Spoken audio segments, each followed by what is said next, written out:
Assalamualaikum warahmatullahi wabarakatuh. Perkenalkan anggota kelompok kami, Desi Puji Lestari, Husna Zuhaidah, Rofiatul Hasanah.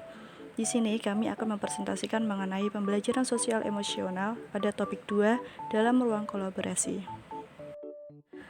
Lembar kerja 2.4. Pertanyaan pertama, apa tantangan bagi guru untuk menjadi contoh atau teladan khususnya dalam hal sosial emosional? Menurut kelompok kami, tantangannya adalah ketika kita menjadi guru, kita harus bisa menjaga sikap, menjaga emosi, dan memiliki rasa sabar. Karena kita tidak hanya menjaga sikap kita dan perbuatan kita ketika di lingkungan sekolah. Seperti semboyan Ki Hajar Dewantara, yaitu ing ngarsa sung tulodo, ing madya mangun karsa, tutwuri handayani. Dalam konteks film Laskar Pelangi yang menggambarkan situasi sekolah dan pelaksanaan pembelajaran di lingkungan yang sangat sederhana, terdapat pelajaran berharga tentang tantangan dan peluang dalam mengimplementasikan pembelajaran sosial emosional.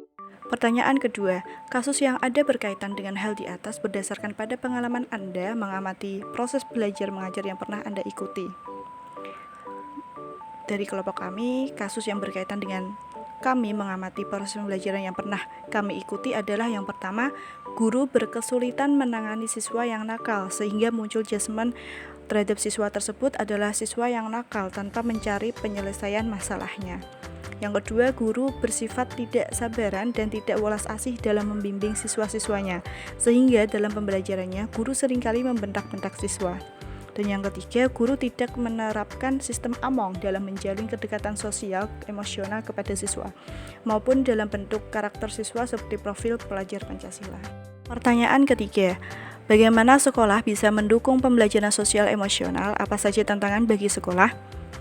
Dari kelompok kami, sekolah bisa mendukung pembelajaran sosio-emosional dengan menerapkan pendidikan karakter di lingkungan sekolah, serta melakukan kolaborasi dengan seluruh komunitas yang ada di lingkungan sekolah agar tercipta budaya positif, terutama pembentukan karakter peserta didik melalui kebiasaan sehari-hari baik di rumah maupun di lingkungan sekolah.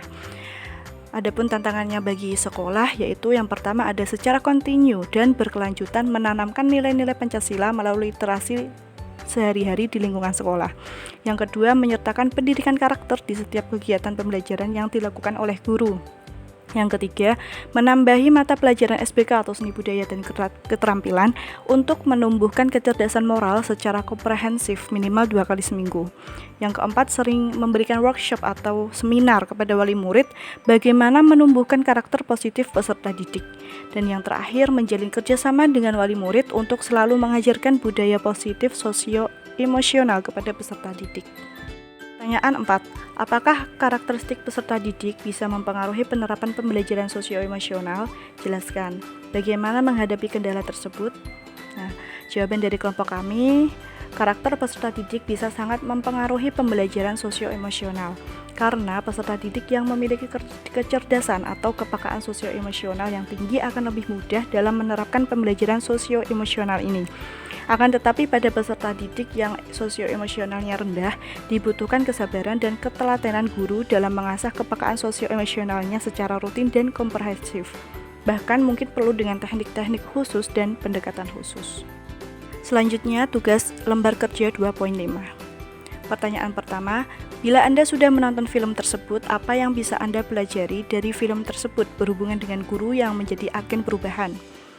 Menurut kelompok kami, saat menonton film ini yaitu ketika kuliah melihat melalui YouTube karena rekomendasi teman kala itu. Meskipun tergolong film lama, tapi merupakan suatu film inspirasi yang dapat dijadikan teladan.